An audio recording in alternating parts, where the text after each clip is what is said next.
It's good to have you on the program again today, and of course today, this program is the Polity on Kaftan Television. Of course, always we look at things that happen and discuss them as far as those things or matters have to do with the polity.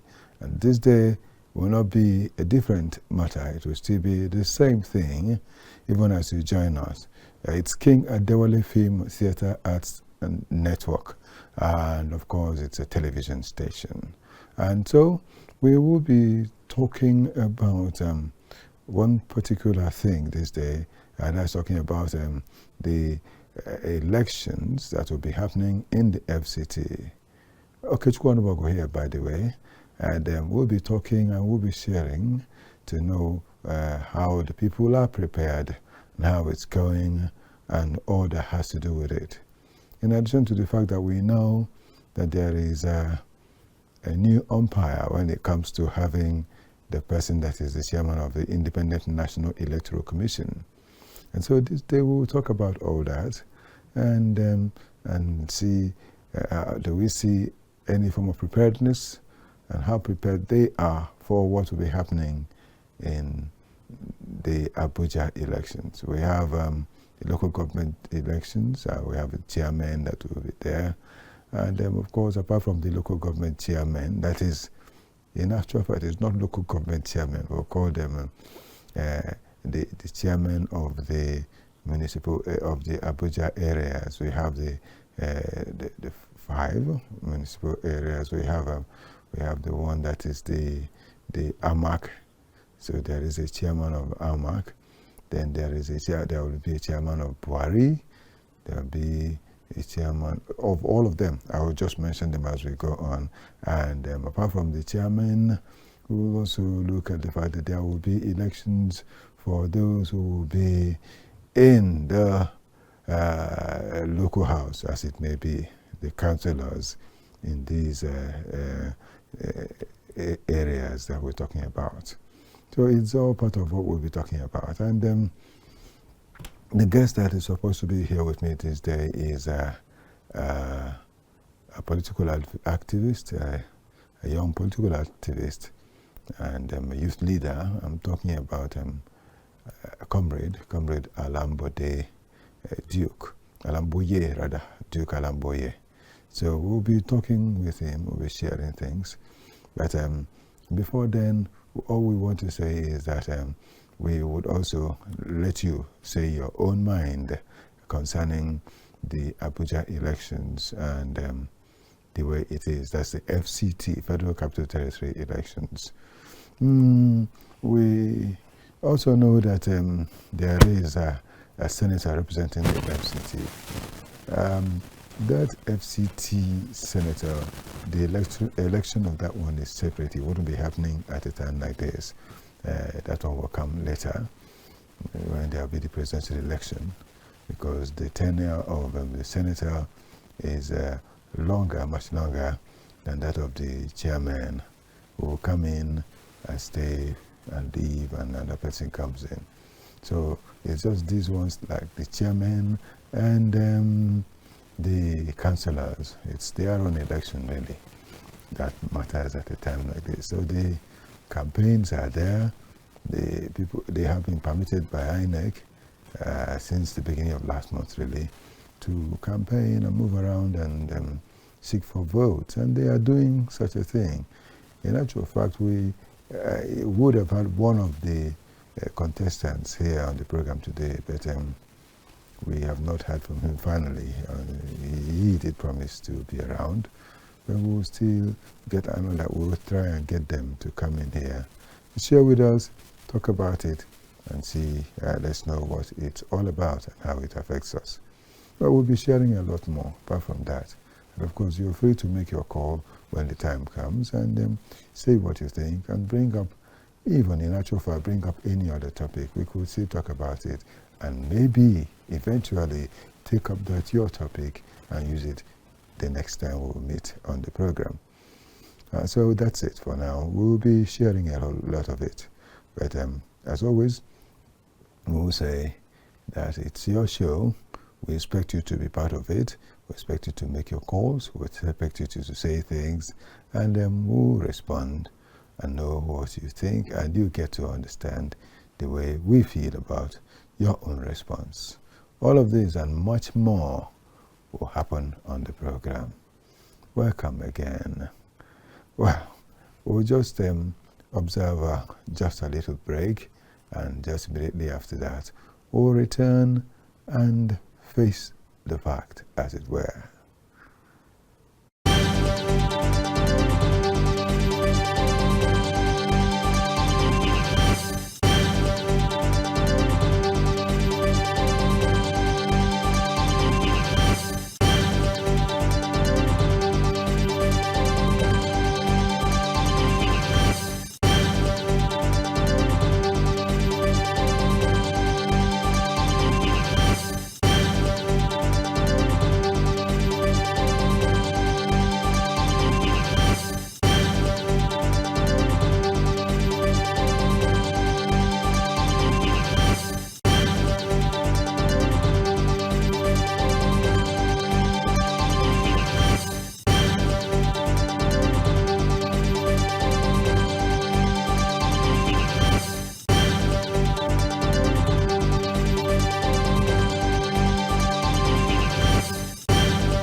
My name is Sheilo BCFR, the Black Comedian of the Federal Republic. I tell you, when it comes to the best of entertainment, the best of news, the best of information, something that is educative, you're right here at the best place to see that. It's Captain TV.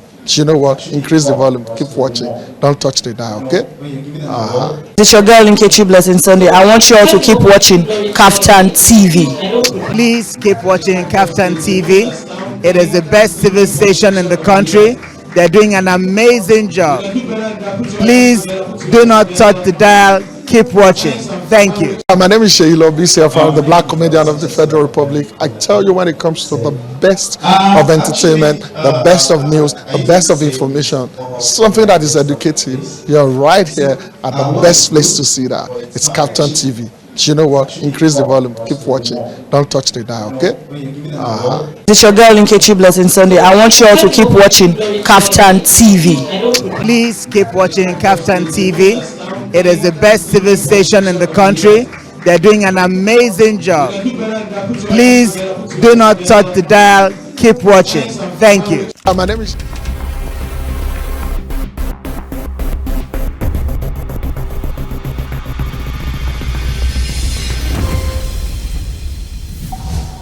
In the beginning, God created a beautiful world.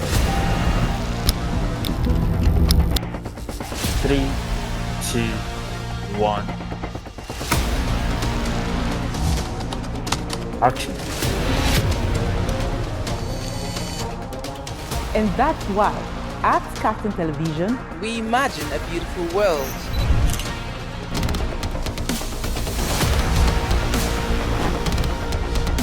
We are not just bragging. we blaze the trail in broadcasting. And it is about you. At Captain TV, broadcasting is not just about information, education, and entertainment. It's an aggregation of all you need to know in Nigeria and around the world to create signal. At Captain Television, we have all it takes to be on top in broadcasting. Our mission is simple: to project Africa in a truthful yet positive manner. Wait, we're coming to you in style. Here we are, starting from September. Look at what the facts are. And as you say on Captain TV, imagine a beautiful world.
Welcome to Aba in Abuja. The main agenda here is the promotion of made in Nigeria products.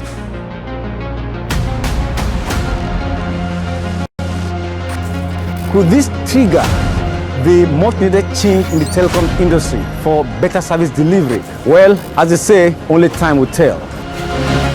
Welcome to Nnamdi Azikiwe International Airport, Abuja, the arrival point.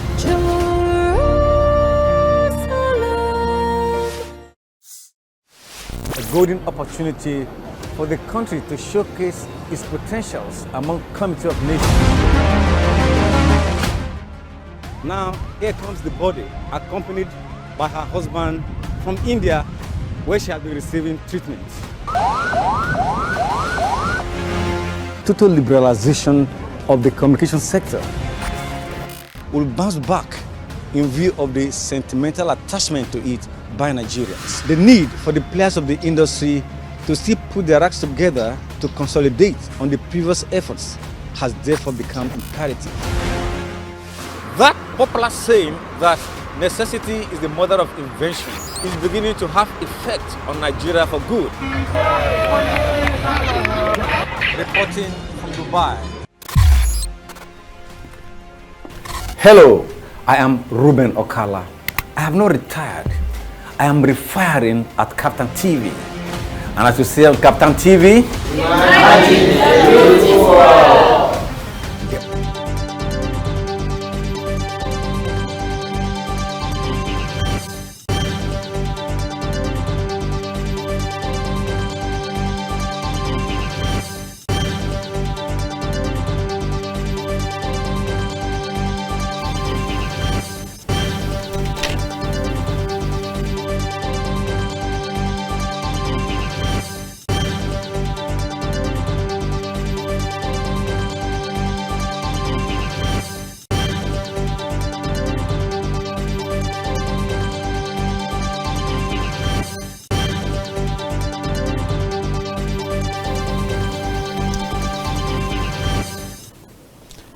Good to have you, just to know that you're still there waiting for us. And as I said, that we'll return and we'll start our discussion. And I already mentioned my guest's name, and he's someone you need to see now. This time you see the face. I talked without the face.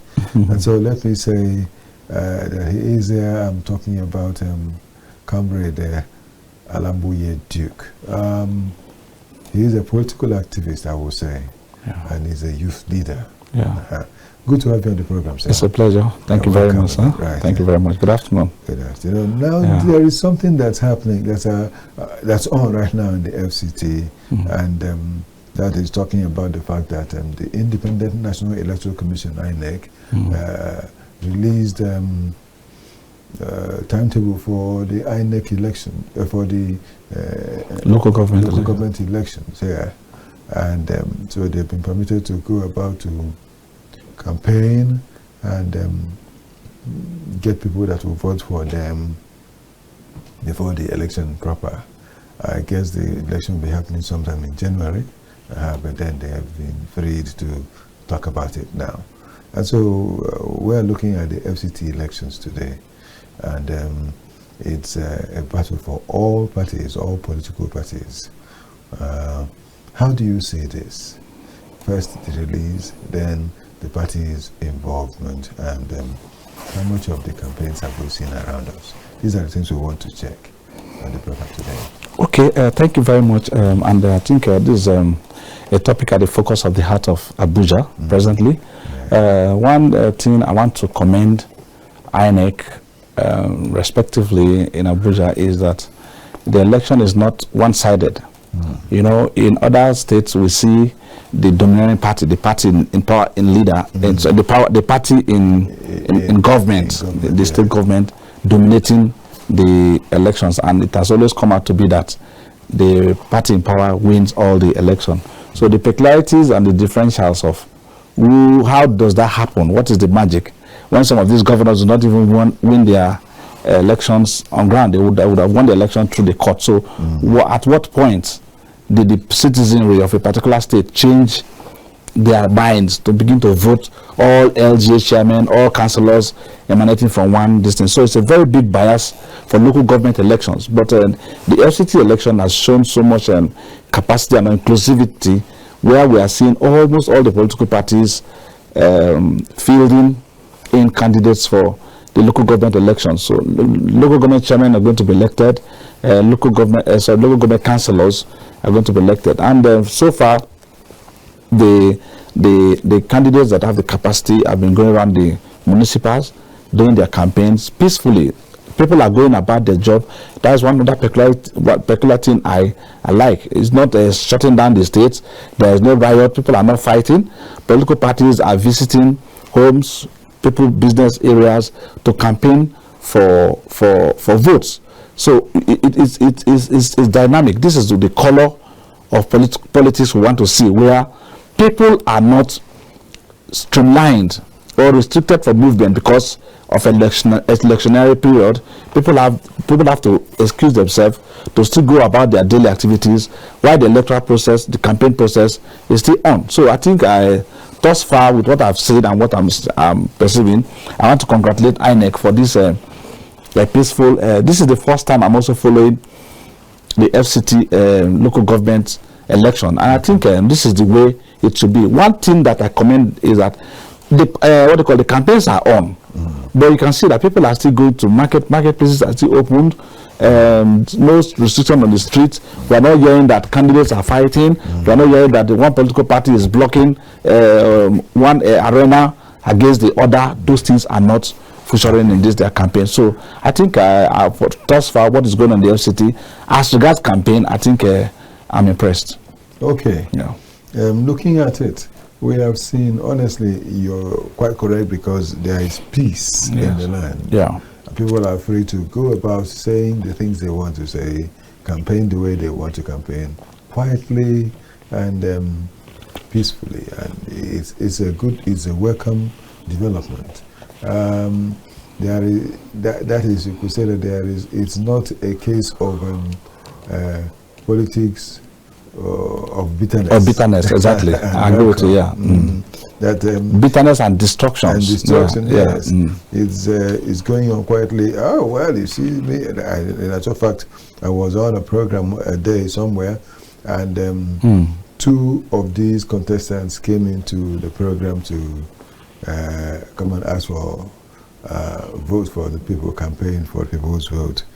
And they came in and sat. When the first one was given an opportunity, he spoke and told the people the things he thinks he can do. And after all that, he sat down, and the other one was also invited. That one came and said his own. They are both contestants for the chairmanship of the local government, two different parties. And the two young men, they talked. After everything, they went and sat down. I said, this is good. I mean, try to convince people, tell them what you want, tell them what you want to do. So that if they feel they agree with what they're saying, then they'll go and vote for you. Not trying to cajole people into doing what they don't want to do. I didn't say it this time. And I said, this is good. If this is the way the entire nation will carry out their election, then we will say we have developed, honestly, politically speaking. Yeah, I agree with you. And we're looking and hoping that we will see more of such people and in their movements going all around doing their thing. And when they meet, they greet and continue, not to let it be that of calumny and all that follows. Oh well,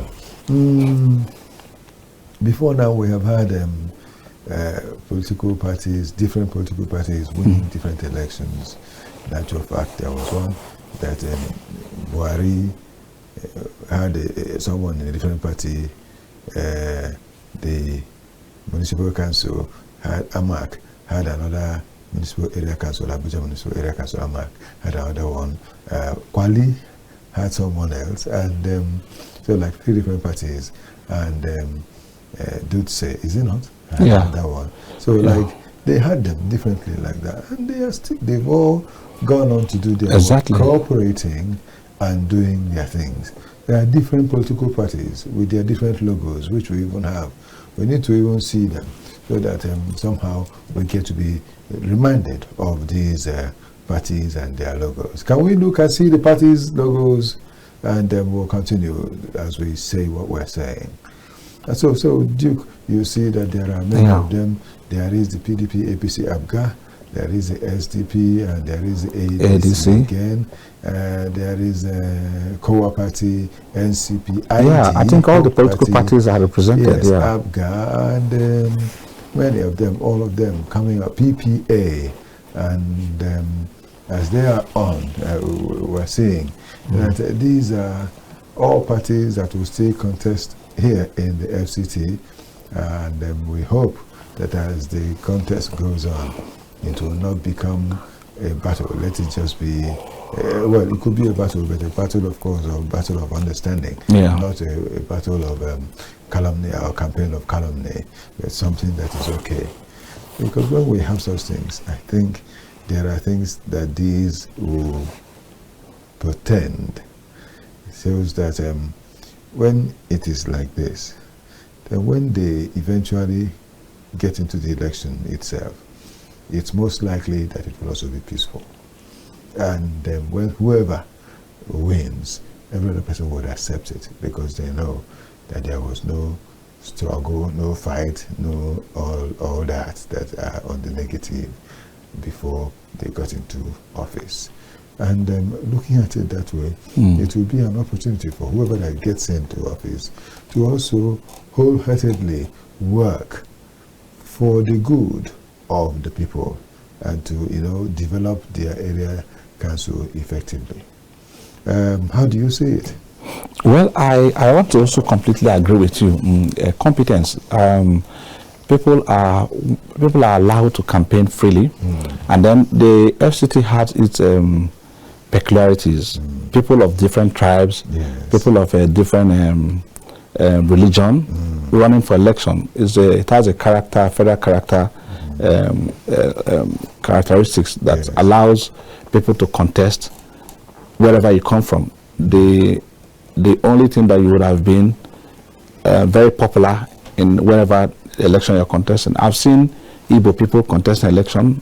In this election, I've seen at the Hausas, I've seen every tribe represented, and they're contesting this election. So I think that is how elections should be. Yeah, and we have had one some time ago, an Igbo lady as the chairman of the FCT. Of the FCT, as you can imagine. So the first time today again, we're also having Barrister Yoson Wike as the FCT minister, and you can see total non-interference in what is going on. Even though I know that what I perceive, you see in previous elections, you see that the FCT is not always having the votes of the ruling party.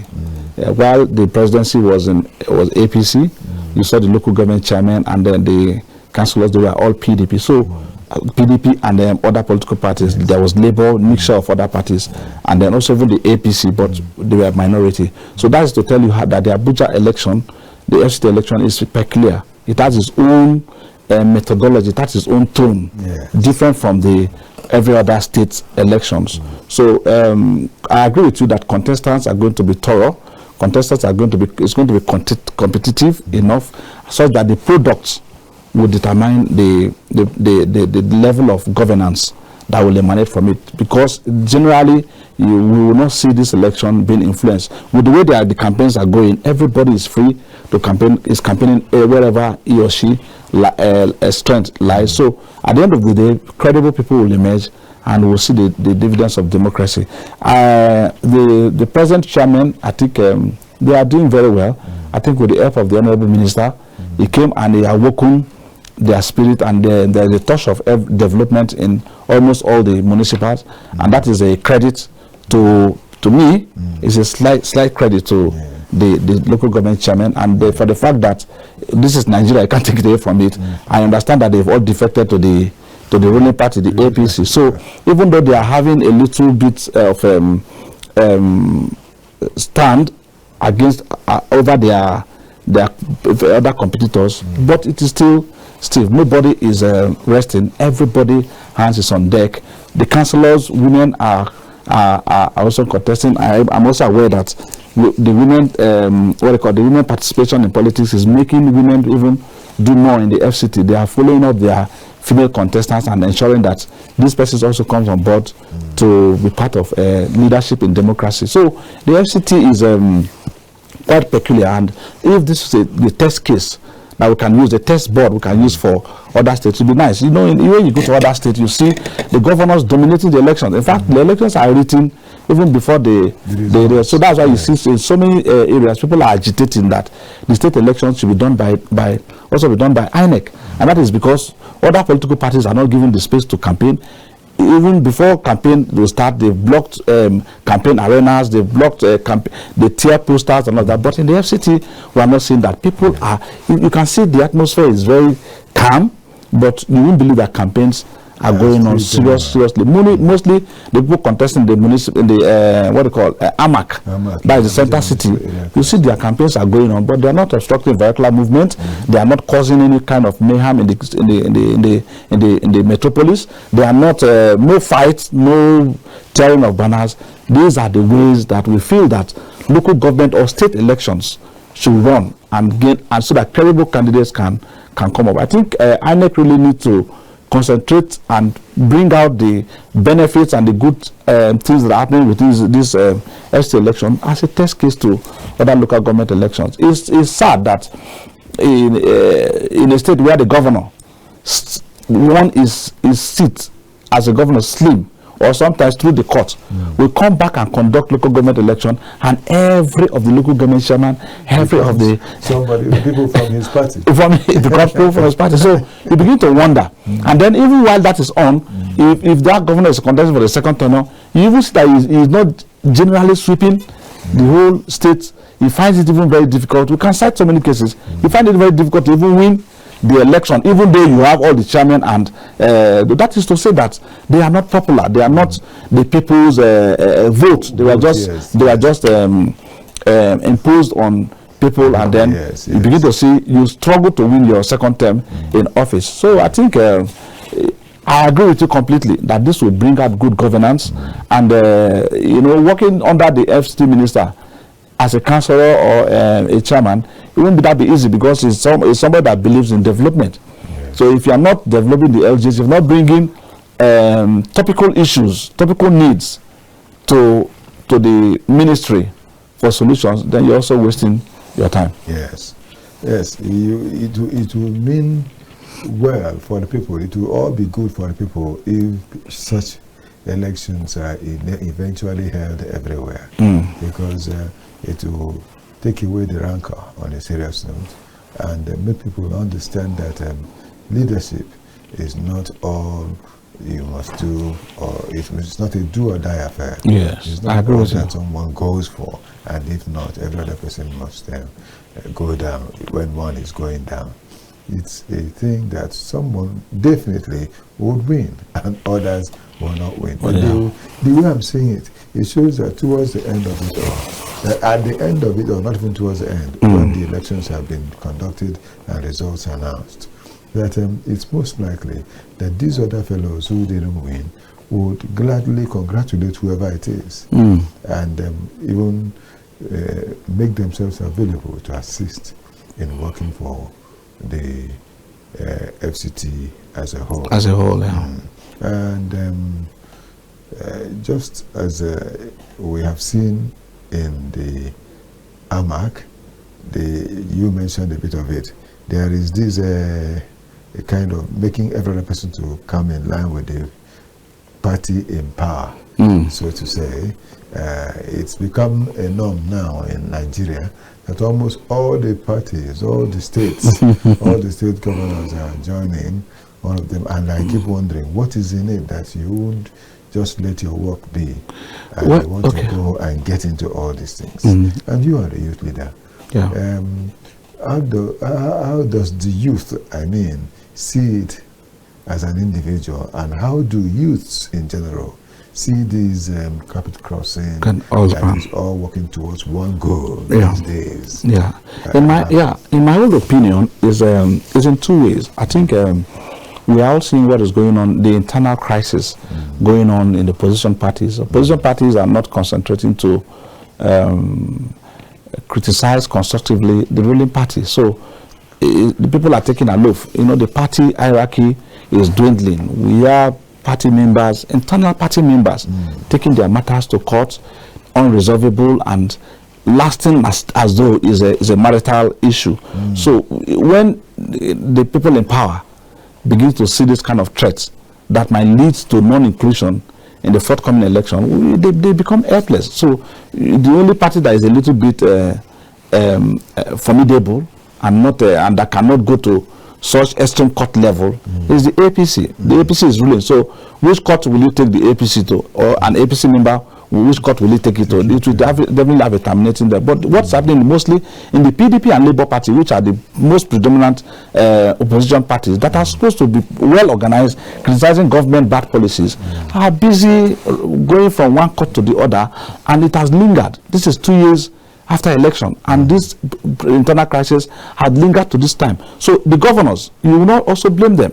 At what point will these litigations and internal issues and rancors in the political parties settle for them to even have a space to run primaries and all of that? So the party system, the party hierarchies and the party structures are just interwoven and scattered. So the only safe land or safe haven these politicians have is to join the ruling party. It's not as if they are joining the party because the president is doing fantastically well, or the party APC is the best party. No, it's because that is where they feel that presently elections will be held in a safer hands. It likely might also affect the local government elections in the FCT, because if you challenge the structure of a political party down to the national level, and then at the national level there is no uniformity, or what sort of name I might even give it, it affects the grassroots elections. Yes. So there will be contention that who are the main candidates and who are not the main candidates. However, even though the state governors are holding their structures properly, at the national level it can be contested. Who signed your document? There are some documents that need to be endorsed by the national secretary, national party chairman, and all of that, legal advisors. And in some parties, we have two set of executives. So these are the issues that I feel that is necessitating this cross-carpeting, mostly to the APC, because not as if the APC is well organized as it is, but there is surety that the APC cannot be in court in litigation till they would get to election. They are the ruling party. It will always terminate somewhere. So the governors are drilling into that place so that they can secure their tenure, rather than or other than finding lasting solutions to the crisis in the various political parties. You won't blame them. It's just 2 years to the general election. We're having an election 2027, and with this 2025 is almost gone. So you and I know that 2026 is an electionary where they begin to campaign, they begin to set the pace for election. Every politician, as at 2026 rather, should have gotten a structure to run with. So you look at the leaders, let me mention their name, even what they call it, the ADC, people that went to the ADC, they articulate them, the P2B, even in that new setting, you can see the issues that are lingering. So there is this sort of fear.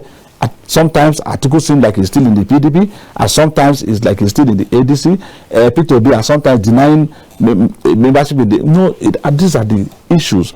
And I tell you that if they all have their way to settle in the APC and campaign, it will happen. So people are perceiving, thinking that it is the president that is manipulating all of this, but I want to say that I don't think it's correct. The party has their constitution that guides them as a political party, and they can also always invoke the constitution as the supremacy of their membership strength to anybody that is erring. So where that is not happening, and they allow the courts to drag them here and there, is their own making. And then every politician goes into politics to succeed, to win. The main essence is to win election. It's not a trial room. Is where people go and contest election to win. So the rift, the push into the ruling party, we observed even in the National Assembly yesterday. I think it has turned the APC to majority in the House. So you will not necessarily blame them. Some of them are rounding up their second tenure. Some want to still go for a second tenure. Majority of them, majority of our governors are fresh governors that want to contest for second tenure. You will not blame the likes of Abga. You will not blame the likes of what is called the Abia State Governor, Oti, who is seriously supporting the APC. Yes. And that is because their party base, the party that brought them, the platform that brought them to power, is dwindling, and as though like it will not be an ending. So at which platform would they run election? When they run election and they still having these litigations here and there, it's also a safe landing for the ruling party to take. So I will not risk running an election under my platform that is not stable, that is in court, while my opponent, and spend resources and time to win an election. My opponent that will come second will just take the election because the party may nullify my candidature and all of that. So the best thing is when they're empowered, negotiate with the ruling party and then join. I think that is what is going on in our polity today. Honestly, I must say that it's a painful one because of the fact that we have always known this country to be a multi-party system operation. You know, that's what we have always had in Nigeria. But with all these things we're seeing now, it looks as if all those lists of political parties we have seen will not make much meaning anymore. That in no distant time, even as we're talking about APC being in the majority or in the National Assembly, yes, it's always been there, but it's just that it's taking an overwhelming majority in the National Assembly. When you now get to have almost more than 3/4 of the membership belonging to one party. So that means any decision that is taken by the party, whatever anybody says, it doesn't matter. Because in the majority they have been, and in the overwhelming majority they have been. And so just the decision they take goes on for the nation, whether good or bad. That's the painful side of this story. And we have had the president say before now that he is not working towards us having a one-party system. But all we have seen tends to be going that way. Though you've tried to explain some of it because the other boats seem to be sinking. And so these fellows in those boats wouldn't want to sink with the boat, so they will go to the sailing boat that is on now. Well, we'll still continue with that. We'll still talk more about that. But we'll just take this time out. We'll return and continue. Of course, I still have my guest who is here with me. He is a political activist, a youth leader, and he is here to share the moments with me as we have done. Again, he is Alamgboye Duke. Oh, well, we'll return. Let's just take this time out. Yes, we are still here. Thank you so much for still being there for us. And we are getting on. But this time we will let you make your calls. If you are free to make a call, you are free to make your call at a time like this. Please, let's share with you, even as we are on the program. I'm still here with Duke Alamgboye, who is a youth leader and a political activist. He is here with me, and we're sharing a lot on what has to do with the topic for the day, the FCT elections. And I did mention that there are local government areas that are within this FCT. We have 6 of them, as we have the Abaji, the Abuja Municipal Area Council, the Buhari Area Council, the Bagwalada Area Council, Kuje Area Council, as well as the Kwali Area Council. So these are the area councils we have, and in all these 6 area councils there are campaigns going on at a time like this. As they are going on, we have reviewed what we have seen right now, and we feel that it's better this way than being done with so much acrimony, so much aggression, so much fight, and so much rancor in it. What we're seeing makes better sense. The Independent National Election, that is INEC, concluded local government elections in the FCT in 2024 with various political parties participating, and we hope that what will happen again, we'll have it again. And the positions they contested for, and they will still be contesting for again, are positions of the chairman. The chairman is the head of the local government administration, and they also have councillors. The councillors represent various wards within the local government area. And so that's what will happen again this time. That's what will happen again. And so as the registration has gone on, and it's still going on even, That's the voter registration. You know, the CVR, the continued voter registration, continuous voter registration exercise, where eligible voters are encouraged to register so as to vote in the elections. And before getting to have them, like these people who are the chairmen and councillors, there have been party primaries. We had party primaries, and in these primaries, many fellows who would have wanted to contest for that same position will come together and talk and try to convince members of the party. And eventually, one person will always come out to be the candidate. And so from each party, we now have one candidate each for one seat. And so all of them will come together for the general election that's about to happen. And that is the one they are campaigning for at a time like this. And these political parties will contest. These political parties will bring in their best. Of course, always bring in the best hand, or the best person, or the best brain to contest for you. Because if you don't put your best foot forward, it's most likely the other party that has its own best foot forward will take it from you. And so that's what is just happening at a time like this, and they are contesting, they are going on. Definitely, it happens like that. Campaigns everywhere. As we said, we have seen the way it is, and we're enjoying this because there is peace all over the FCT now. But there are challenges, definitely, and there are concerns too. And so we want to look at some of those challenges, like security challenges. There are voter apathy, there is voter apathy rather, what we see in the last election we had. I hope it's not going to happen in the FCT.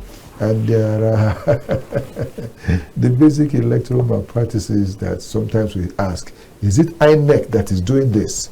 Or is it the people that INEC trained that is doing this? We had really confronted an INEC official and say, why would you be doing this sort of thing? And he would say, did you see any INEC person there? I said, okay, I didn't see INEC person, but I saw the person that INEC trained to do the work. So who trained that person to do the same kind of work? You know? And if you train someone and he is not doing what he should do, it is you that trained him that will blame. So I don't know. These challenges that we're seeing, do you envisage that these things will happen again? Well, this is Nigeria. Yes, yes. We are sort of democratically developing. Yes. Let me use that language. Yeah. And after every election, we have the duty, we owe ourselves the duty to evaluate the various lapses, areas where we've made success. Unfortunately for us, we've not been able to do that. Nigerians are yearning, have been calling for several levels of reforms, the electoral laws, to suit our peculiar electoral processes. And until that is done, we will keep on going through this. The other day, I was in a sister station, and somebody in the studio with me was hammering on the new INEC chairman is here, and everybody wants him to perform magic. But I know that it cannot be that way.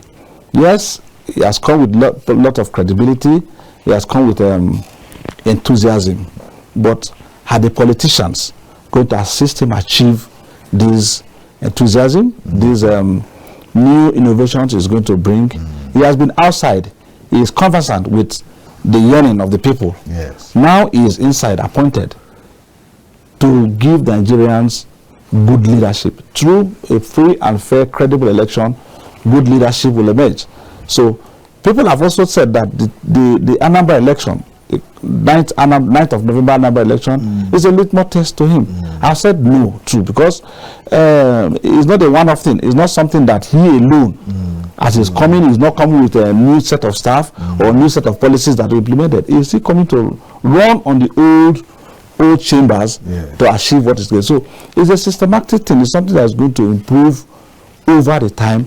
And one problem I feel that is more predominant or more glaring in our faces are the issues of the politicians, not even the institution. The institutions have their regulations, but the politicians that maneuver and manipulate these laws to suit their whims and caprices during and after elections is the issue. We also have the side of the what they call the judiciary, not also helping matters, tilling and twisting the laws in their own opinion. So we will get these things on and on and on until we have an attitudinal change and see politics. I was telling a friend before I get to the studio that you see this one lump-sided defection that is happening. Nigerians may choke politicians that people will begin to think about who to vote and not what political party to vote. The movement is not a political party thing. It's a safe measure, a safe landing effect for those in authorities. Now, those that are not in authorities will cleverly spring up from when they are doing a lot of disservice to themselves. Somebody was asking me, is it only APC that is an alternative party? If the PDP is shaky, if the what they call Labour Party is shaky, we have 18 political parties. So 6, 7, 5 out of it shaky. What about the rest? Clever people close to election, we anchor on those platforms, and you will see the differential, you will see the coloration of people that win the election from other platforms that you think that are minor. No political party is minor. Every political party have met a standard, and that's why they are registered. A criteria, a constitutional criteria that was set, and that's why they are a political party. It is the people, whims and caprices, the people determination that develops a political party. So if an unpopular candidate or an unpopular governor or an unpopular politician feels that the APC is going to be a safe ending, we are having a president that does not also concern himself with a lot of that, because he is a man of credibility too. He wants people that are credible and capable to be at the ends of affairs. So the problem will juxtapose itself until we give it a proper attitude to survive, to make politics survive. Let me take you closely outside Nigeria. Look at Donald Trump. Some of the policies he is trying to touch and twist around. The legislature is kicking against it. This is not what the law says about this. So they are not rubber stamp. So like you rightly also said, the legislature in our country is becoming so dominated that there won't be a voice for the minority. Everything that's going to happen there is going to be a yes, so far as it aligns with the principles and the values of the presidency or the executive as it may be. So the judiciary, on the other hand, again, also take it that way. So are we getting democracy right? What are the things that we're going to do? This is the million-dollar question and answers we Nigerians have to provide to ourselves. The electoral laws are there, written. It is the practice. I was asking somebody, is it the INEC chairman that will go and conduct election in Anambra? He will not be there. He will just be in Abuja to receive the result at the end of the day, my brother. So people would have done whatever they want to do and escalate it. So a lot of reforms, even in the INEC structure, needs to be done. People need to lead the system. There are very corrupt people in the system that understands the game, the devil's advocates game in INEC. So this will need to also give way for fresh hands to come in. We must redefine our INEC process technologically. It must be technology based. See, we don't need to go to holidays. We don't need to go to holidays to do elections. But look at what is happening in Abuja.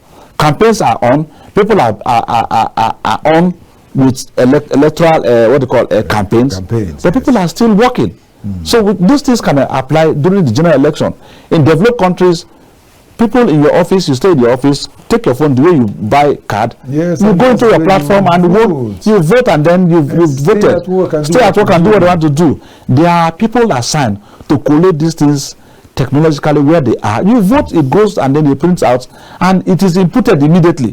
So it's quite difficult to rig election that way. But our leaders, in fact, the last election, they allowed this to happen in Britain. I watched it, and one was going to work. Just went in there, voted, and continued to work. I said, this is what we ought to be doing. Not burdening ourselves. The too much money, the economy waste per day, shutting down the economy for days because of election, and the too much money that goes into litigation. So these litigations happen because the system is not is not straight. So people want to contest the outcome of an election. Okay. There is something that I'm also a little worried about, and that's talking about this voter apathy. I don't know, how do you think it will play out this time? Because honestly, there was serious voter apathy in the last election. I agree with you, yeah. Yes. Has anything happened to make the difference? That's the question. And number two, with this kind of beautiful attitude of these politicians in the FCT, the way they've been going, could it be one thing that will help, that there will be more of an increase in number of voters for these fellows contesting? In the FCT, voter apathy has not been too pronounced. Yes. I remember last election, even in the night, people were using their personal generator to power what they call the beavers, their various units and polling stations to make sure that people vote. So in the FCT is a little bit different, and I want to agree with you that in some states the voter apathy is too glaring, and that is because people lost confidence in the whole process. It was announced, I think the outgone INEC chairman categorically announced to Nigerians that the beavers will count, the server will collate records. People were so confident, and it will be real time. It will be real time, and the comparison will be there. And then once that didn't happen for the first election, which is the presidential election, people lost confidence, and it created lots of apathy where people just stayed back in the house and said, well, if they can just even write a result like this, then the IRF are not working. The IRF, so much IRF that people had so much confidence on didn't work. It means, what the chairman said, it means that they've taken us back to even worse, where they now bring a paper for people to vote and all of that. People lost lots of confidence, and they got home, and politicians at the end of the day did what they're supposed to do to win their election. So ways forward. We thank God we have a new chairman. And from these records, we have also told that he had come with lots of integrity. These are the things. If you want Nigerians to come out and vote, mostly the youth demography that we are so much technologically inclined, you must make the election easy. Why are our leaders not finding the pleasure in simplifying the election? Simply stay in your office, load apps, vote. Applications is what they install on people's laptops and whatever. They are polling units, just a booth. You just go there, stand, vote, and then you go, like you rightly said. In Britain, there are booths, electronic booths. I just go vote wherever you put it, and then immediately you vote, your vote counts. You can even vote and go back to your phone and see your vote has counted. So why are politicians not imbibing that culture to ensure that we have a free and fair, safe election in our country? Where the people are not supposed to be deployed, people are deployed. Look at the number of forthcoming Alamgboye election. Over 14,000 police deployed for an election. So it's not war. It's not war. It's election. Yes. So what is wrong? Something is wrong. Fundamentally, something is wrong, because if the electoral systems and the processes are set correct, materials will arrive at the right time. Materials will go to the polling units and voting points at the right time, and they are going to ensure that there is no what this Anambra governor is doing now, no inducement, no financial inducement and all of that. And I think people will freely come outside and vote and make sure that they get the right persons in power. So this is what we need to do, and this present INEC chairman must put his toe on ground and make sure that these things are in place before the general election. I don't know what time he's having for constitutional reforms to take place. The outgone chairman has pointed out some areas of amendments that seriously call for serious amendment. So I don't know if the present legislation will be able to expedite action on those areas, those gray areas that have been called upon, so that this man can succeed. Without the political endeavors, this man will still go the same route and fail Nigerians of a credible election. Yes. So looking at it all, we see that apart from, nobody nobody will be sent from heaven to come to Nigeria to help Nigeria. I agree with you, sir. It is still Nigerians that will decide on their own to do that, which is the right thing that should be done. Yes. And if it's possible, let me say it's a plea. Let's plead with the politicians to let the right be done, not just always looking for where to or how to get things done their own way. Politics shouldn't be that way that they're portraying it. Politics should be something that will be done, and people will still peacefully do their affairs, not just looking as if it must be, if not, there will be death. It's not correct, it's not right, and it shouldn't continue in our country. That is why in this country, anyone that becomes a politician, they say that fellow is made. And incidentally, the moment that person leaves office, that's why it's difficult for them to leave office. The moment that person leaves office, just a few months later, when you look at the fellow has nothing. That should have been enough lesson for those who are struggling to get into it, or those who are already there, to know that it's not just all that glitters is not gold. It's not just all these things. That there are still things that should be done correctly, so that I wish we would take it the way it is done in America, because all the people who represent whatever, they have their own work. They do their thing. They just come in, meet, afterwards they go. But in this place, it is a full-time job for Nigerian politicians, because there's a whole lot of money, involved. When there is reduction in the monetary inducement, then it will help that the right people will come to do this work, and not just anyone coming in to do what they want. Dear viewer, we're still on. It's FCT elections, a battle for all political parties. That's what we are on. And at a time like this, as I did say, it will be good to have your calls. I will not believe that I will not receive your calls before we take leave of this place, because especially those living in the FCT, you should call and let's talk and see, let's know how it is in the area where you're calling us from. It's all part of it. And apart from that, other people from every other part of the country, you are as well free to make your call, so that we can work with that, because we are beginning to go towards the rounding of the program. So let it not be that we'll end without your highly esteemed call. Please do make a call through to us. We'll be glad to have you and hear from you. This election, definitely there are many good things that can come out of any election anywhere, but there are some negative things also that can come.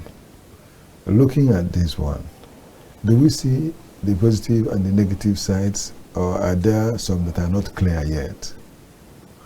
You know, let me try to explain it a little more. Security-wise, are we all seeing the FCT election as something that, oh, there is no problem? Sometime in the past, we used to fear that some people will come to carry the ballot box. That was a negative.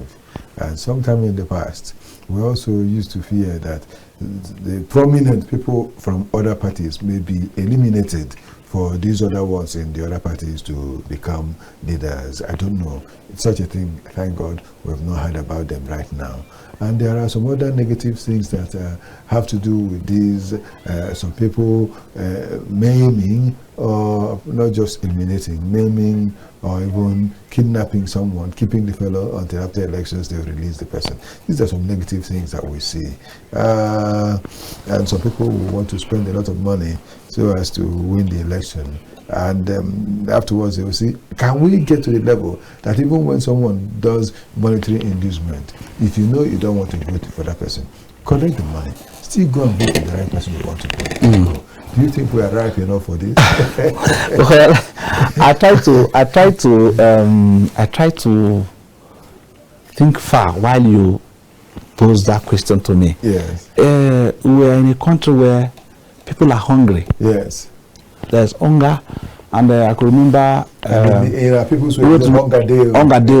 I remember Rotimi Amechi during his birthday, weaponization of poverty. Of poverty, yes. Yeah, using of poverty. And that is, some people saw it as a wrong statement, but I think it's a right statement. I think so. But who is weaponizing Nigerians is with hunger? Is the debate, is the question. Yes. But it is true that politicians are using hunger as a weapon to influence our vote direction. Now, I don't want to believe that we are there a place where inducement cannot influence our votes. We are in that stage where inducement, in fact, that is why the other day I was so vexed at the utterances of the Anambra State Governor, Soludo. I think he is the first person that has come up openly to do campaign with an inducement statement. Even though he has tried to explain it left, right, center, I was even thinking of taking him to court. Because once you say your party members should do well and there will be financial reward, the implication means that you're strengthening them financially to go and tell people that if you vote for my candidate, you will be compensated. And those compensations are money. And we know that money is what everybody is looking for. So it has a way it would, in fact, to me, and it's the sitting governor, to me, the Anambra election, Soludo has dictated the pace of the Anambra State election through inducement. And I think INEC would have done something about it. And this is the height and level of hunger we have in the society. So, to be candid and frank to our discussion here, financial inducement plays a role in negative, yes, and that's where your question is, negative role. I'll take you back. People said to Peter Obi, yes, you're popular, yes, we've seen all the potentials you have, but my brother, we need to pay transport from our home to the polling unit. We need to pay back. We need to stay there, buy this and that. You must, even if you're not paying everybody, you must pay your delegates in the political parties, you must pay your returning officers, all those officers that work in the political party. This is one factor that affected the man so much, even though his belief was that people should not be paid to express their voters' rights. But we are in a country where that is the only time you have an interface with politicians. And people, immediately after that, they are gone. They are gone. People want to use that period to make money. I know of somebody that said that any election time, you must buy land, if not even building on the land, you must buy land. And that is because it's like a business to them. After that time, if the candidate comes back, the candidate that won come back to do developmental projects in the community or in their various what they call constituency, it doesn't concern it. They are welcome. So this election coming up in Abuja, because Abuja is our main focus, I have not seen such inducement. Although the campaigns are on, you begin to perceive this level of inducement, negative impact or negative activities when the campaign stops and they are moving into elections.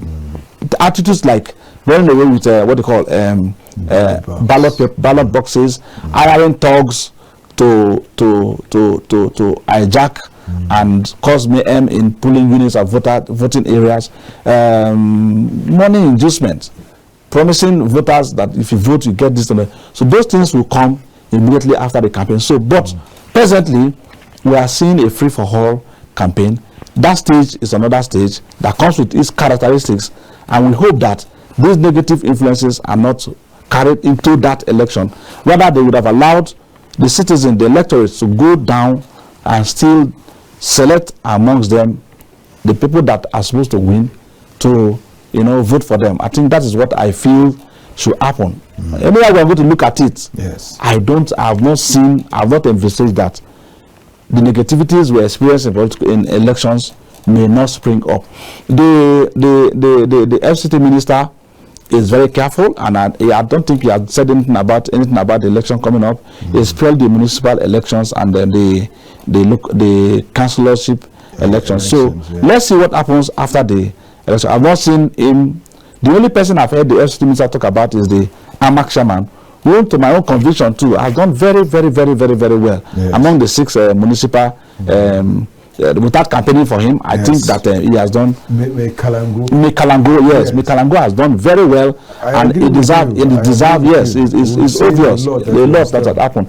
So even see the road he did, and it was asphalted. Asphalted. Yes. Local government. I was shocked. Yes, the Amak chairman has done very well, and I think he deserves a second turn. But also, we are also going to look at the characteristics of his. That he established a radio station that is still on here right now. You can imagine in Abuja. So, but let us also see who is competing with him.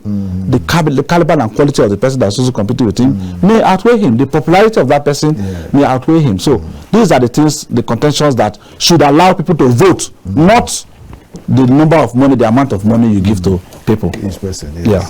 Well, thank you so much, Duke. It's a big pleasure that we've had you. Thank you, sir. We've talked about this. And I also want to say that monetization and weaponizing money is a very dangerous thing to do in Nigeria. Somebody told me, somebody that was in a Edo election, he was saying that they were there and people were being paid 15,000 each to vote, to cast their votes on that day. And they were there. It was PDP that paid them that amount of money. And they were on the queue. Then all of a sudden, the APC candidate got to hear about it and said, no. He now sent people to come with 25,000 for each voter. And all of the people that were on queue for 15,000 moved over to the queue for 25,000. Exactly. Collected the money and voted. And that was what happened. And in actual fact, it's really the Edo election that we saw clearly the strongest. Let me, without cutting you, how much is minimum wage? Minimum wage is at that time, 2023 election was about 40,000 or 45 or so, or 50,000. So somebody that gets half of his monthly salary in a day, what are you expecting the person one day? But you know the shame and the pain in it is that money they get, they use it to seal their consciences that they won't be able to complain when whoever it is that comes in will be behaving anyhow. I agree with you. Because they will say, what are you talking about? Have I not told you? So that's another problem. It dampens development, it dampens the benefits of democracy. Because the politicians will want to get back their proceeds, the money they spend, and that is why that is why what they call cost of governance is increasing every day, because politicians spend a lot of money. Even the political parties, they spend huge amount of money to get their tickets. After getting that, they go around. I have a friend in Taraba, I'm trying to remember her name, Honorable Fanwell. I had the opportunity to follow him to his terrain, and I saw he has not given money to anybody. I think he's about to contest for House of Rep. I have not given money to anybody, but immediately we arrived Taraba, I saw that overwhelming welcome, support for him, that he is running election. However, I sat back and said that these same people that you see that sing the praises and all of that, when inducement comes, if he is not financially strong, he may be surprised that nobody is answering him again. I saw the level of popularity from his maternal home, his paternal home, down to his constituency level. Every community he went to, I'm saying genuine love, acceptance that kind of a person is. And it's to tell you, it's a minority. But I wonder, I keep worrying that when the chips are down, will these people still stand before it will be him? Well, that's a beautiful place. That's a beautiful place to anchor what we've done today. Yes, I want to say thank you so much for being there for us.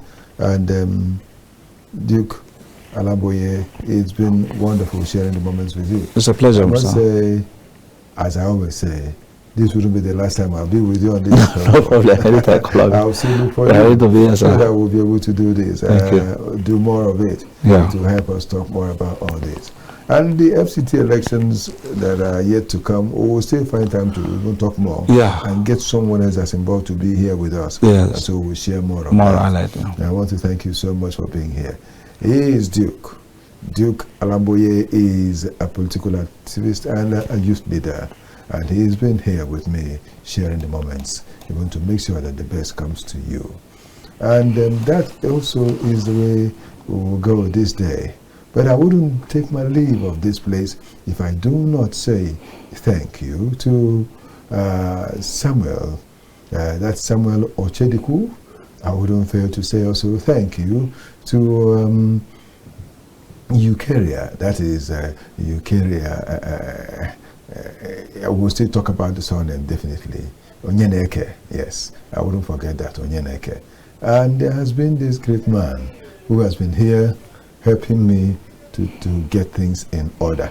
I am talking about the man I refer to as Double D. That is Divine Dabrila. There are others with whom we have worked. Samuel Omaji, who has also been here. Thank you so much. I want to say thanks to the double V, that is the Victor Chizea and the Victor Adeye, the ones with whom I've also worked to make sure that all these will get out to you the way we have done. For all these fellows who have worked one way or the other, helped one way or the other, I am grateful. Thanks to the producer of this program, Ruben Okala, and everyone else that has been one way or the other involved in this program. I want to thank you all. I am Okechukwu Onubogu. On behalf of every other one here, what I will say is, may the best happen to us all the time. Thank you.